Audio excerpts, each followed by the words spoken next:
Assalamualaikum warahmatullahi wabarakatuh. Perkenalkan, nama saya Rahmawati Abdul Qadir. Saya dari kelas keperawatan B 2022. Pada video kali ini kita akan membahas mengenai organ-organ peredaran darah dan membahas bagaimana proses peredaran darah pada tubuh kita. Pernahkah kalian meletakkan tangan di dada? Nah, ketika meletakkan tangan di dada, dapatkah kalian merasakan detak jantung?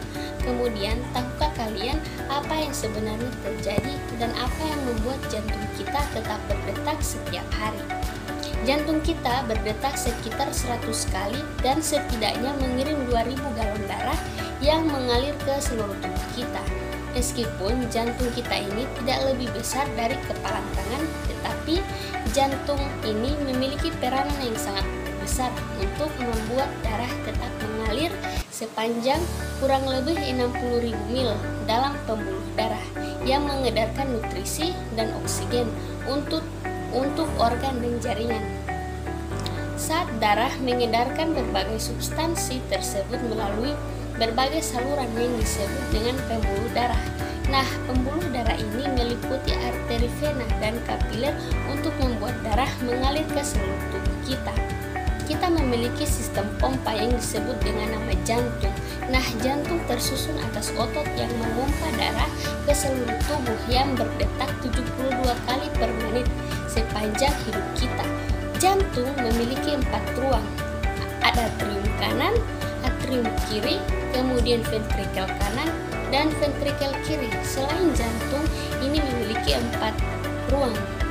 Jantung juga memiliki 4 katup. Katup-katup tersebut adalah yang pertama ada katup tricuspidalis, kemudian yang kedua ada katup mitral, kemudian yang ketiga ada katup aorti, dan yang keempat ada katup pulmonalis. Nah, itulah struktur dari jantung. Berikutnya kita akan membahas mengenai bagaimana jantung ini bekerja. Darah menjadi kaya oksigen dengan menyerap oksigen dalam paru-paru. Jantung mulai bekerja saat darah yang kaya oksigen terbawa dari paru-paru menuju atrium kiri melalui vena pulmonalis. Saat atrium kiri berelaksasi, maka darah akan terpompa masuk ke jantung. Saat atrium kiri berkontraksi secara bersamaan, ventrikel kiri akan berelaksasi. Atrium kiri menekan darah menuju ventrikel kiri melalui katup satu arah. Ketika ventrikel kiri ini berkontraksi, darah akan terpompa menuju aorta, di mana darah yang kaya dengan oksigen dialirkan menuju bagian tubuh lainnya kecuali paru-paru. Berikutnya, darah yang kaya oksigen akan mencapai seluruh tubuh melalui pembuluh darah yang disebut dengan arteri. Pembuluh darah akan bercabang menjadi kapiler yang selanjutnya menjangkau berbagai organ di dalam tubuh. Selanjutnya, darah akan terdeoksigenasi. Lalu, pembuluh darah kapiler akan bercampur menuju pembuluh darah yang lebih tebal yang disebut dengan vena.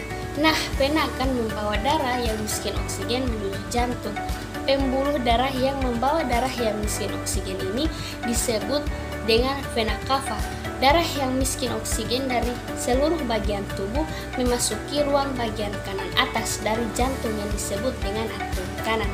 Atrium kanan akan berkontraksi dan memungkinkan darah mengalir menuju ventrikel kanan melalui katup satu arah. Ventrikel kanan kemudian berkontraksi dan menekan darah menuju arteri pulmonalis.